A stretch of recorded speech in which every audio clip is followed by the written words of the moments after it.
Video games are a very powerful medium. They connect people the world over. They help us learn, some make us sing, and even dance.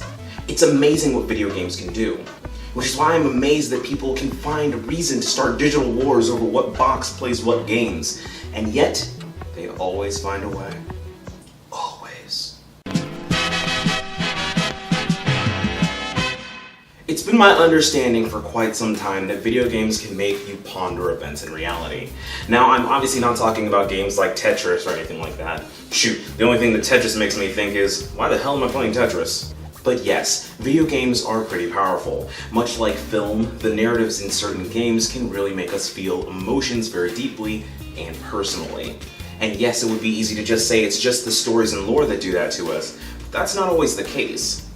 Just being a fan of a franchise means that you're not only invested in just the franchise's past, but also their future. This is why when a company makes a certain move, say Metroid Prime Federation Force, longtime fans of the Metroid Prime games can, for example, vomit at the very sight of the game. So yes, games give you feels just for existing, but what about when it goes deeper? I was playing a game rather recently that, if I'm being completely honest, I would have never even touched had it not been for Game Pass. That's a free plug there, Phil. And that game was Metro Last Light Redux. During E3 2017, the latest Metro game was unveiled, and I did not care one bit. It just looked like another post-apocalyptic game full of nonsense, and I wanted no part of it. After playing about 3/4 of Last Light, Exodus is now one of my most anticipated games of 2019, and it's not just the gameplay that got to me. It wasn't even just the story, it was the questions the game and the novel it was based on were asking about humanity. Without spoiling anything, these games asked us to what lengths we as a species are willing to go to ensure our own survival, even if we don't completely understand the threat.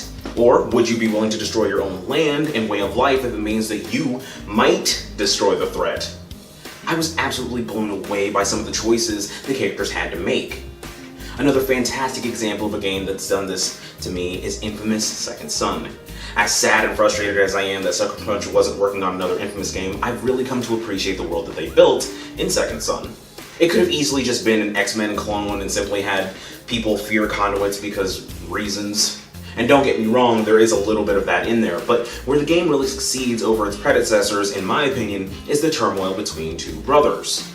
Delsin is, quite frankly, a burnout who gets sweet powers, and his brother, a police officer who is sworn to the law, has to protect him, not only from the powers that be who seek to capture Delsin, but also Delsin himself. As an older brother, this really connected with me.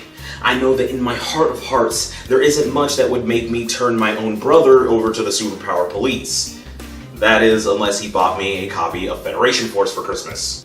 There's something strangely comforting about someone having your back. It's a very human desire to not want to be left alone. You see, games do this kind of thing all the time. The writers of these works know that as players, we want to feel some kind of connection to the characters and their dilemmas. From Resident Evil to Horizon Zero Dawn, character motivation asks us the most potent of questions. Nowhere have I felt this truth quite like I felt it while playing The Last of Us.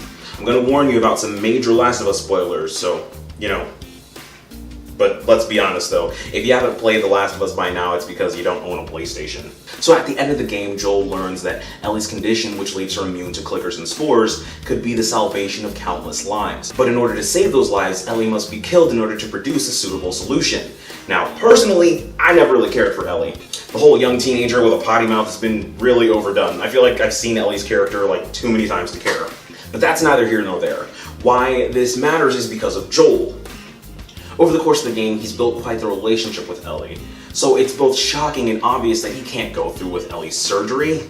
I mean, the weight on his conscience about choosing her over the salvation of humanity has got to be tremendous.